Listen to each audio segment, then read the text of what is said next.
Checking your Gmail storage is quick, and I'm going to show you exactly how to find it so you can manage your space before it runs out. Your Gmail storage is actually shared across your entire Google account, including Google Drive and Google Photos, so keeping an eye on this number is pretty important. Let's start by opening up Gmail on your computer desktop.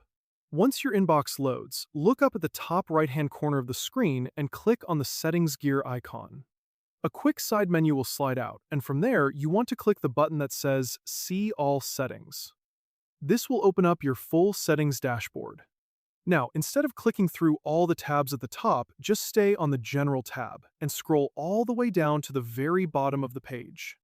Right there at the bottom, you will see a small progress bar showing exactly how much storage you have used. For example, 4 gigabytes of 15 available gigabytes. The important thing to keep in mind is that 15 gigabytes is the standard limit for all free Google accounts. If you click directly on that storage text or the progress bar, Google will open a new window showing a detailed breakdown of your space. This is where they will show you the current free plan you are on and try to upsell you to their paid Google One storage plans. If you scroll down a bit further and click See All Plans, you can view the different subscription tiers available if you ever need to upgrade your capacity.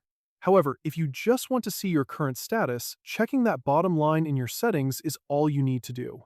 It is a great habit to check this regularly so you do not accidentally stop receiving important emails when your quota gets full. I hope you found this helpful, and I will see you in the next one.